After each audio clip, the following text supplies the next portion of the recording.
বিসমিল্লাহির রহমানির রহিম। ত্রয়োদশ জাতীয় সংসদের সাধারণ নির্বাচনে নির্বাচিত মাননীয় সদস্যবৃন্দ, আসসালামু আলাইকুম।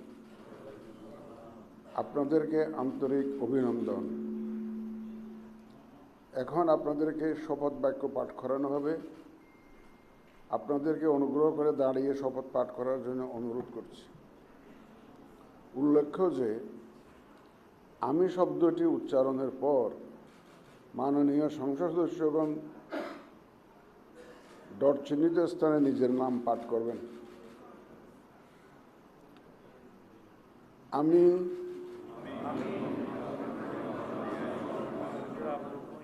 সংসদ সদস্য নির্বাচিত হইয়া সশ্রদ্ধ চিত্তে শপথ বা দৃঢ়ভাবে ঘোষণা করিতেছি যে আমি যে কর্তব্যভার গ্রহণ করিতে যাইতেছি তাহা আইন অনুযায়ী ও বিশ্বস্ততার সহিত পালন করিব। আমি বাংলাদেশের প্রতি অকৃত্রিম বিশ্বাস ও আনুগত্য পোষণ করিব এবং সংসদ সদস্যরূপে আমার কর্তব্য পালনকে ব্যক্তিগত স্বার্থের দ্বারা প্রভাবিত হইতে দিব না। ধন্যবাদ আপনাদের সবাই।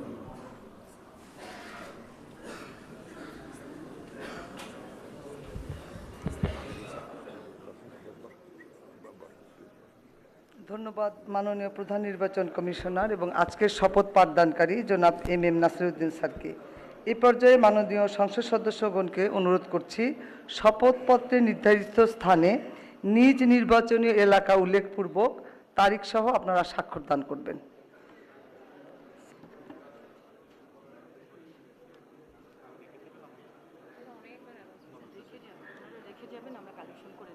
স্যার আমরা আপনার সিগনেচারে রেখে যাবেন, আমরা কালেকশন করে নিব স্যার। জি স্যার, জি স্যার, ফোল্ডারটা চেয়ারে রাখবেন স্যার, আমরা কালেকশন করে নিব। জি স্যার, জি স্যার।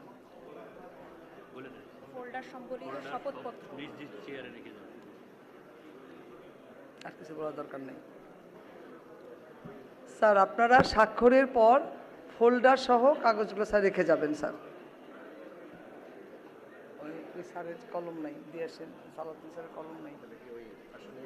হ্যাঁ হ্যাঁ, কিচ্ছু বলেন না, সবাই সব বুঝে। ওই যে ব্লুটা নিয়ে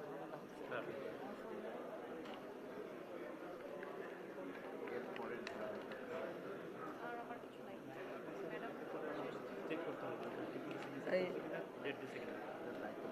সবার পেন আছে কিনা? কলম তো দেওয়া হয়েছে।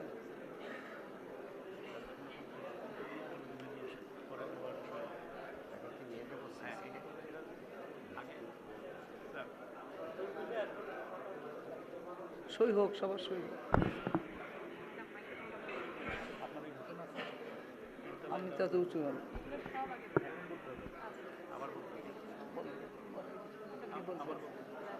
সবাই খাওয়ার পরে যে ম্যাডামের এখানেও আছে ভিডিও ব্যবস্থা আছে যে যেখানে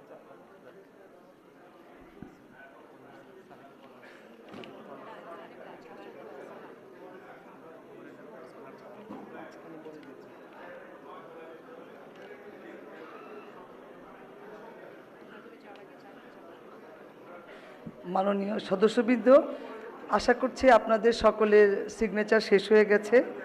শপথ পাঠ পরিচালনাকারী মাননীয় প্রধান নির্বাচন কমিশনার জনাব এম নাসিরউদ্দিন এর সদয়ানুমতিক্রমে শপথ অনুষ্ঠান এখানেই সমাপ্তি ঘোষণা করছি। এবং এখন মাননীয় সদস্যবৃন্দ, আমাদের 3 তলা একটা চা চক্রের আয়োজন আছে, সেখানে যাবেন এবং আমার রুমে স্বাক্ষরিত রেজিস্টার স্বাক্ষর করা হবে, ওখানেও যেতে পারেন। এটা আপনাদের নির্দিষ্ট ইচ্ছা। ধন্যবাদ সবাই।